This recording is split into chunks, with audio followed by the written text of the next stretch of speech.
Okay, I think I've invited Elena up to speak and Ironfish. Hello. Hello, thank you for joining.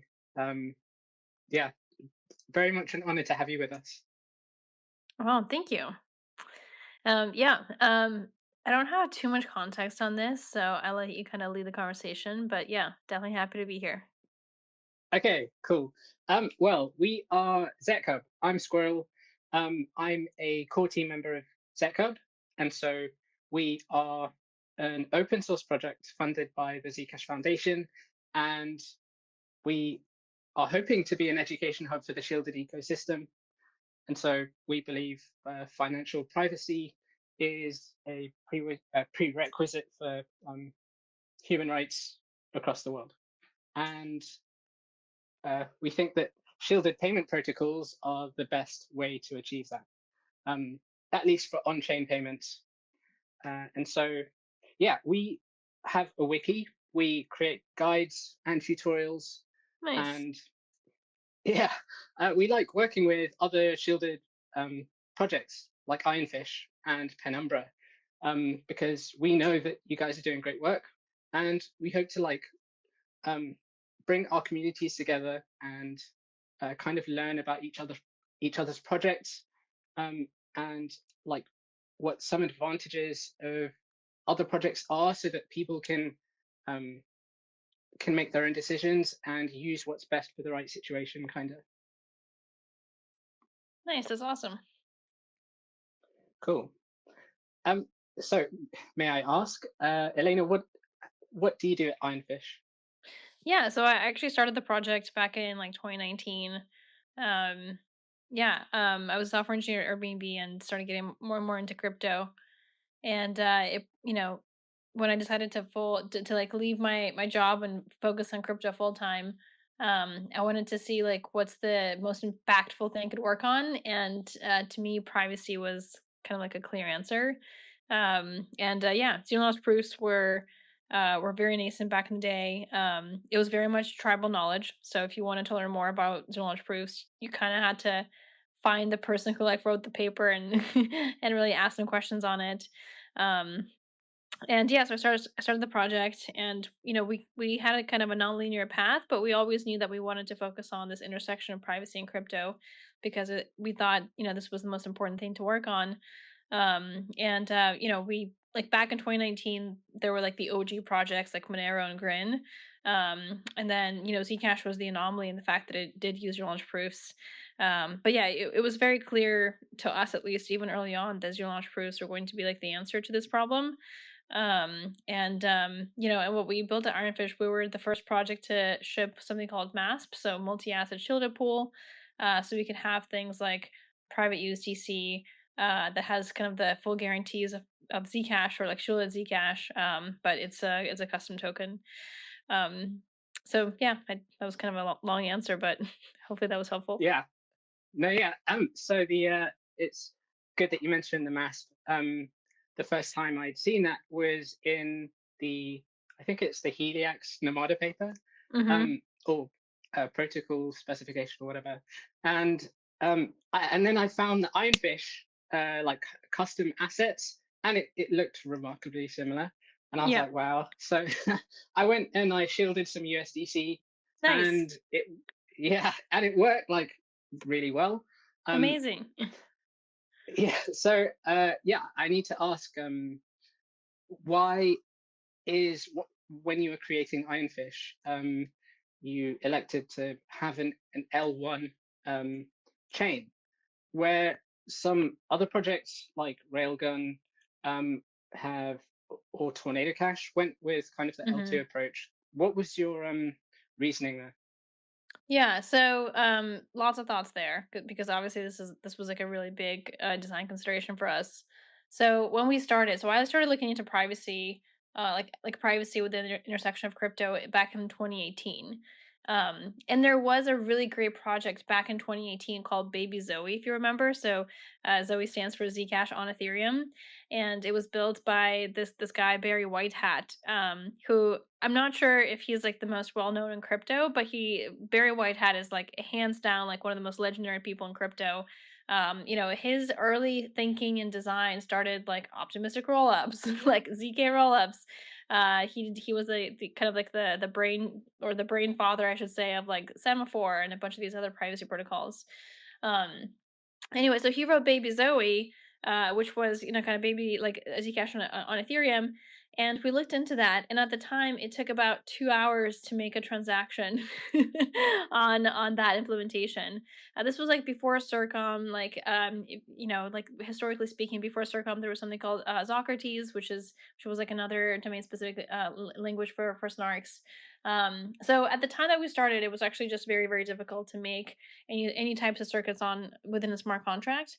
But then aside from that, the way Ethereum is built is very much built for transparency. Like every single transaction has to have a from address. Like every single transaction, like someone has to pay for gas for that transaction.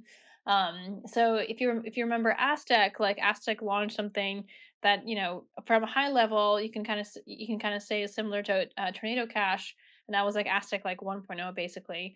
And the idea is that you deploy like a smart contract that has a privacy pool, and you allow people to deposit money and withdraw. But the problem is like if everything's going to be on chain without any like facilitators, then if I'm entering the pool and then I have to pay for the transaction to exit out of the pool, even if I'm depositing to a fresh new wallet, it's pretty obvious who I am.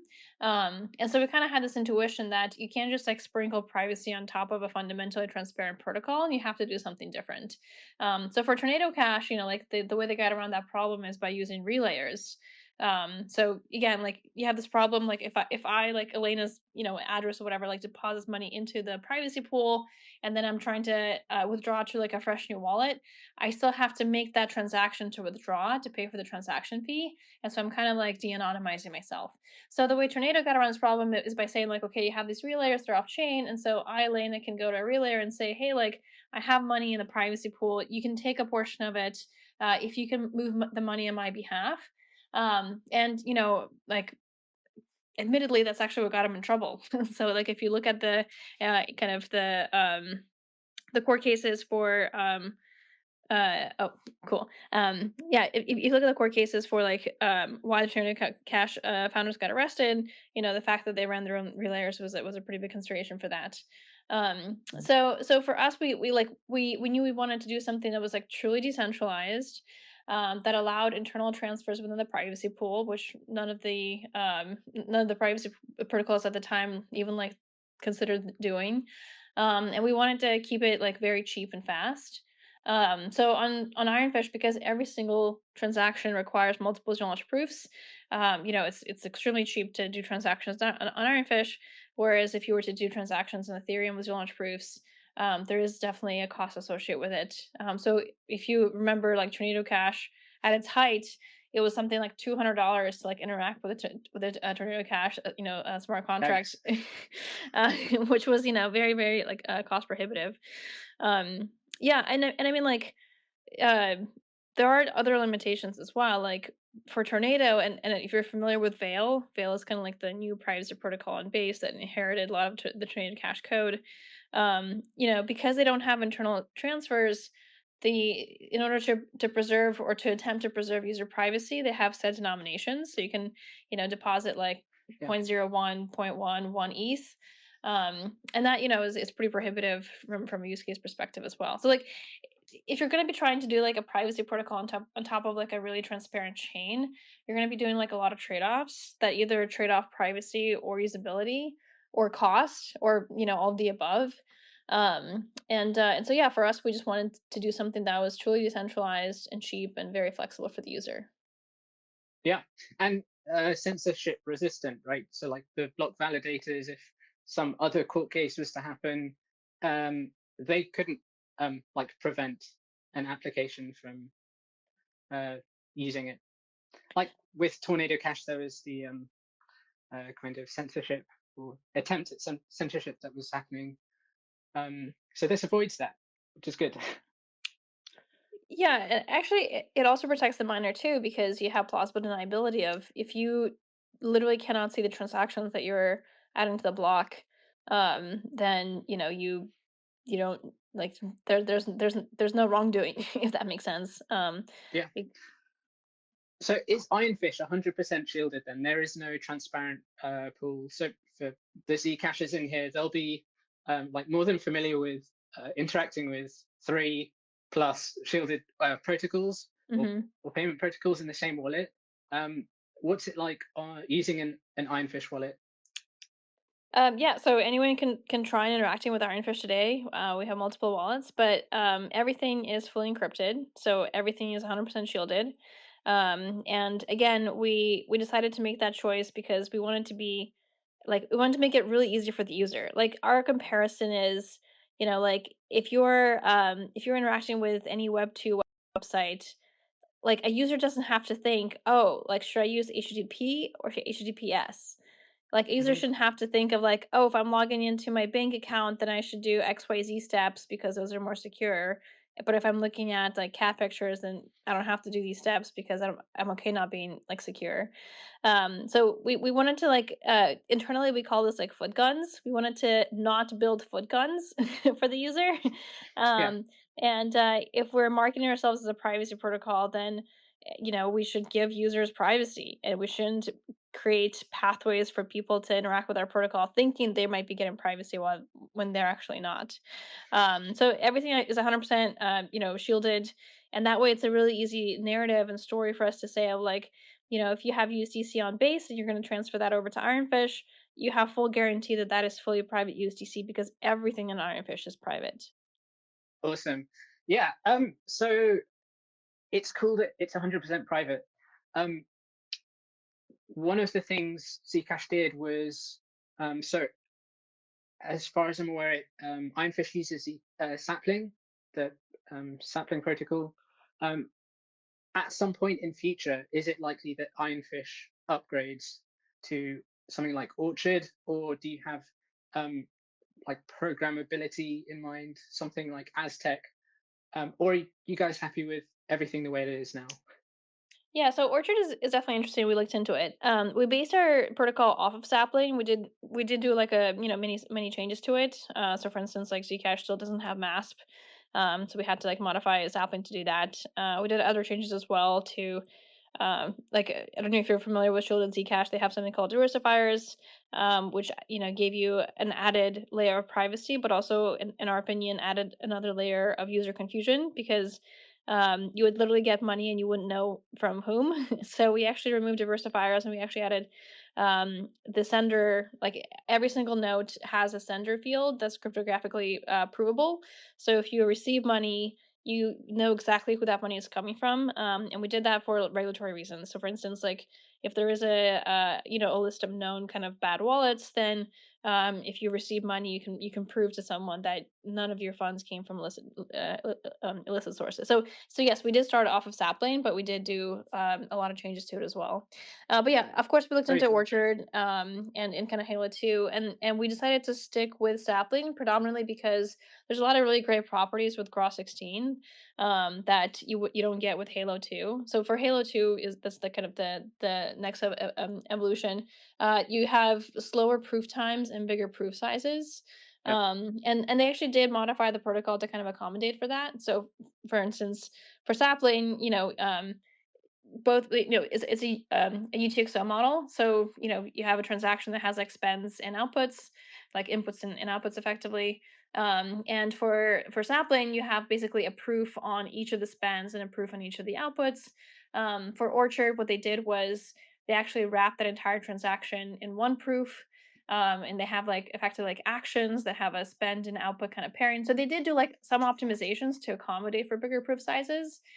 So it's not just like a apples and oranges thing, but yeah, keeping 192 bytes for a proof size on chain is like it's great, and like I know there's been a huge narrative about like we should move into to like using ZKPs that don't require trusted setups. We already have ways to accommodate for that concern because you can have like fairly large like MCP like ceremonies where people can introduce their own randomness. And I think eventually be like Raw 16 kind of has a reputation problem, not an actual problem. um Mhm. in terms of having this trusted setup, but I think my intuition was proven correct because if you look at all of the biggest like ZKVM companies right now, like Succinct, Zero, etc., all of them are actually wrapping everything into a GRA16 snark because those are still the best in terms of proof size. So yeah, so we kept sapling as GRA16, and we actually really liked the flexibility of the fact that each description, like each spend and output description, had its own proof because we could do something really cool with it. We could actually expand the protocol to have many other different uh, descriptions. So, for instance, for us, we have output, spend, mint, and burn descriptions as well. So you could mint your own assets, you could burn your own assets, and it actually made the Fascinating. transactions a lot more flexible. That's super interesting. So you said the output descriptions have their own proof, and I guess this is the way that you can know who's sending you funds, even though it's shielded to the public. Yeah, exactly. So when you receive when you receive an output description to your account, you kind Yeah. of receive a note, which is the sapling version of a UTXO, and you have like a sender field, a sender field on the note to let you know who it came from. Yeah. Whoa, pretty cool. So these are some unique things about Ironfish that I've never really come across. Um, there's also inscriptions.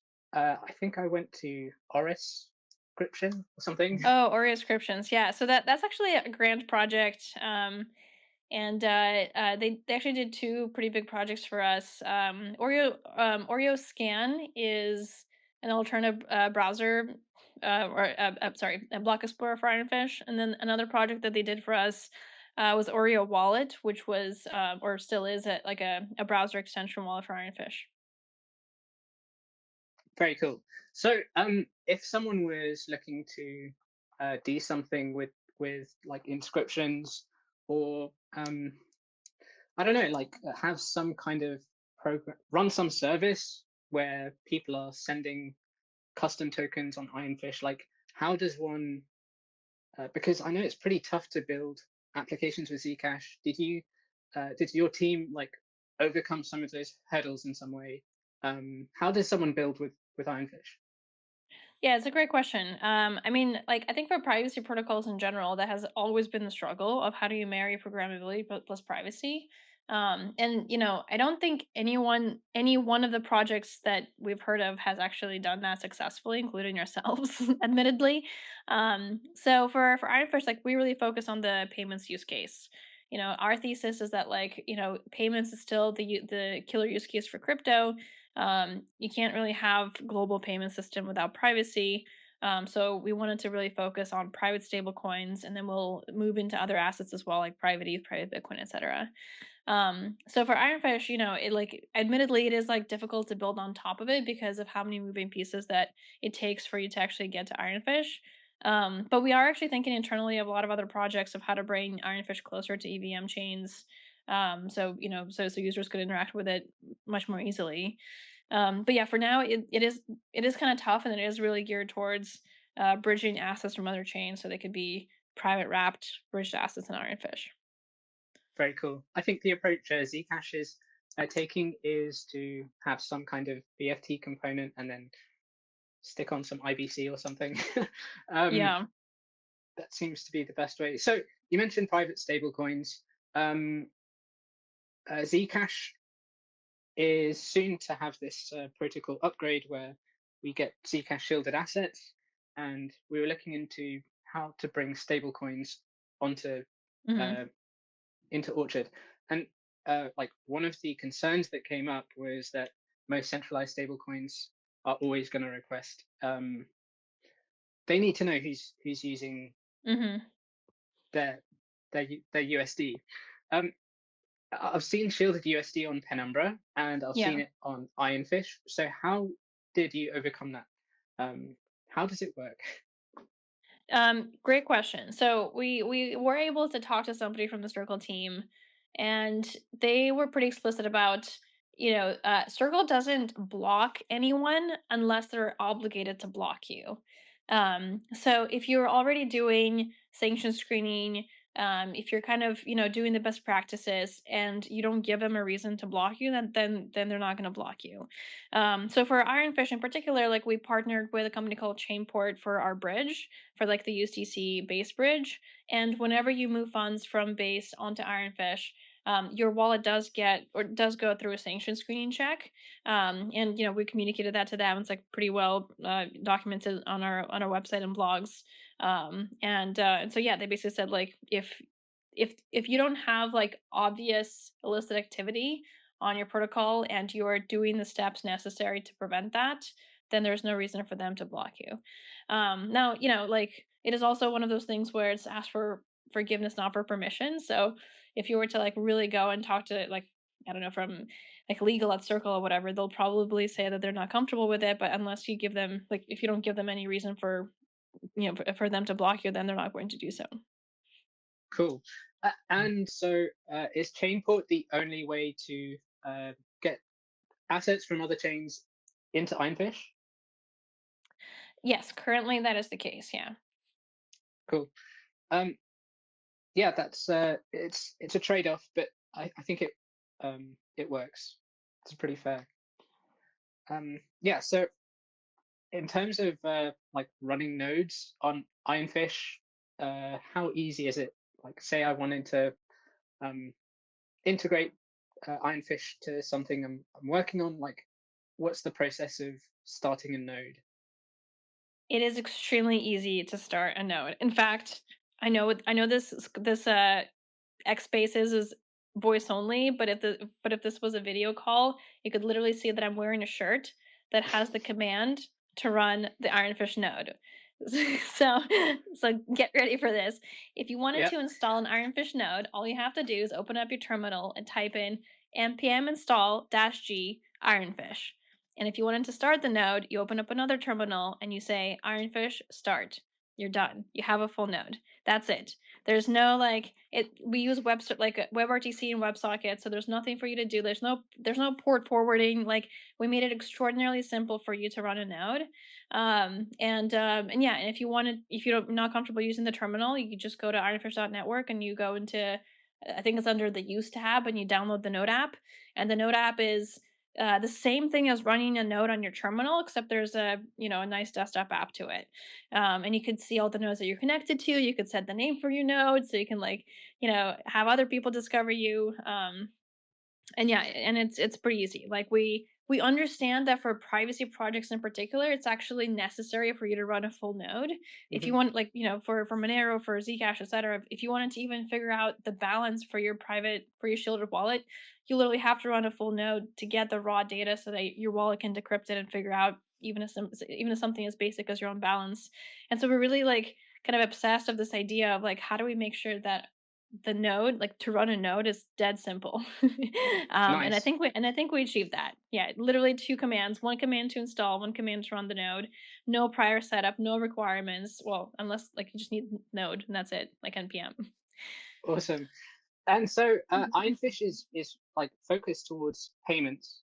Um, where are some places that I could pay with Ironfish today? Um, like because well, with Zcash there are some payment processes like now payments and things. Um, or is that something that you're interested someone like bring to Ironfish? Yeah, we don't have that yet, but obviously very interested. Yeah, yeah. Um, so I'm not. There's our store. We have a ZCub store, and we sell like Zcash merch. And Oh, like cool. someone in the community like built a payment processor, and it takes shielded payments. And so like I think things like this, um, like putting the word out there that Ironfish needs payment processors, um, it can definitely help. Yeah, no, it would be definitely fascinating if someone were to build like private USD on Ironfish, somehow convert it to dollars into your bank account, like the Bridge XYZ for private stablecoins. If there is somebody working on that, obviously extremely interested in talking to them. Yeah, maybe something like because I know Pay with two Y's is on Polygon, I think, um, and they have stable coins. It's like a stablecoin only wallet. Maybe, Hmm. yeah, I don't know. Um, so how can people contribute to Ironfish if they're interested in the project? Yeah, I mean, there's a lot of ways to participate. One of the things that we actually started talking about a few weeks ago is this idea that we want to bring the core technology of Ironfish closer to EVM chains. And we have been kind of thinking of like, well, how would that like how can we experiment fast? How can we get users and engagement fast? And like really start learning. And so one of the things that we're going to be doing in the short term is actually deploying privacy pools of our own on EVM chains. And you know we're very excited for the Pectra upgrade because Pectra actually has BLS 12381 precompiles, so we could use the same curves that we used for the Ironfish like core privacy protocol on Ethereum, which is super exciting. So it's gonna be like our next biggest initiative of bringing privacy protocols closer on chain. And instead of focusing on payments, which I think we've all focused on, focus on gaming instead. So like one of the things we're going to be doing is focusing on games that have private state transfer, and like figuring out what are the tool sets that people need to build games with private state transfer, or games that require cryptographic tools like random numbers and so on. So that's actually going to be our next biggest initiative, because right now like and I think a lot of other privacy protocols are facing this too. Like I think Zcash is not an exception here. If you're focusing on payments all right off the bat, then it's a lot harder for people to kind of interact with your project. Like for now, like obviously come to our Discord. You can run a full node using the command line, or having the desktop app. You can have private USDC on Ironfish. You can do all these things, but we want to like bring it a little bit closer to the user, and that's going to be kind of like our next biggest initiative of like focusing on how to bring this closer to like EVM chains. Cool. So you must excuse me, I got confused. You said we're going to be bringing privacy pools onto different EVM chains.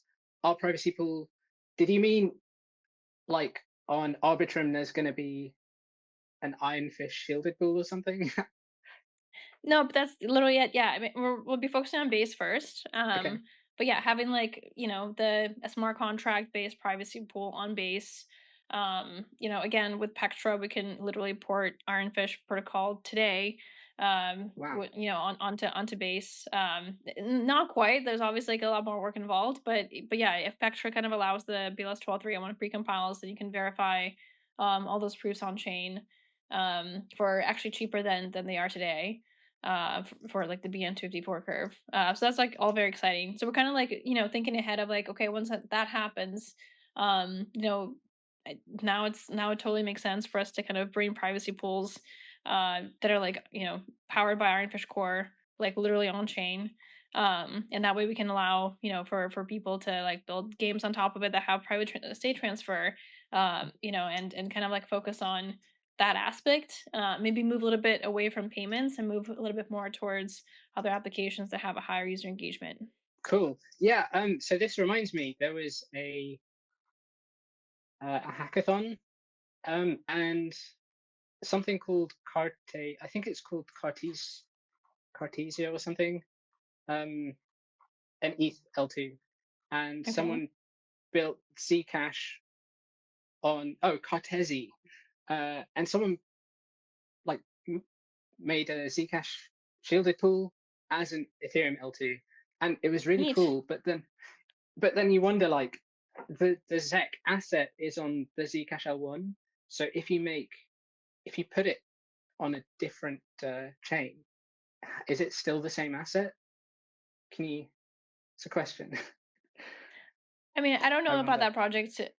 Like, I don't know the details of that project, but if you're going to be making like an L2 that has like the Zcash core like privacy mechanism, then yes, of course it'll be a different currency. Like it'll be a different coin. Yeah. And like the only way that that's not true is if you like bridge it. But unless they're bridging actual Zeke onto that chain, then it'll be a new asset. Yeah. But yeah, but I mean like I think until like maybe very recently the Zcash community has been all about bringing value to Zeke. And so traditionally, like that's part of the reason why like the Zcash community has been slow to do things like MASP, because that would bring value to other assets, not just Zeke. But yeah, I mean, like we definitely took the different approach, and so did Penumbra and Alio as well, of bringing privacy to many other assets. And I, and obviously, like we still have a lot to prove in terms of like whether or not that's the right strategy as well. But I think it's more so in the right direction. Hey, if people can start nodes in a matter of seconds, you're definitely on the right track. Um, and also to point out, so for the people in the audience, you can go on to ironfish.network and you scroll down and you'll see there's Oreo wallet, I think, and Hmm. I added it to Brave. It took like seconds, and I noticed that when I received when I went into the settings, it said like activate mixer. It does Ironfish have network level privacy on all of its wallets? So yeah, so Oreo Wallet is actually a grand project. And it was actually both funded by Ironfish as well as the NIM project, the NYM project, NIM. So I don't know exactly how far along they are in that development, but yeah, that was definitely their goal. Again, like I'm not sure exactly how far they got into that goal of actually adding like network level mixing, but that's the eventual goal. I'm not sure exactly if they're there yet, but yeah, it's a very cool project, very cool grant recipient, and he's been working at it for a long time. Indeed. And well, I couldn't think of anything better, apart from Zec, for paying for NIM VPN than Ironfish. So Nice. maybe that, yeah, it would be a good thing to pay privately for with shielded USD or something. Um, Yeah. anyways, I guess thank you very much for joining. I've run out of questions. Do you have questions from the audience? I'll add you. Put your hand up and we'll see who's there. Okay, I don't see hands. um, in which instance, Elena, thank you so much for joining us. Thank you. It's great conversation. I learned quite a lot, and I am determined to start my node. Awesome. Cool. Yeah. Super, npm install dash ironfish and then ironfish start, and you have your node. got it. Thank you. Cheers, Awesome. All everyone. right. Thank you so much. Bye. Bye bye.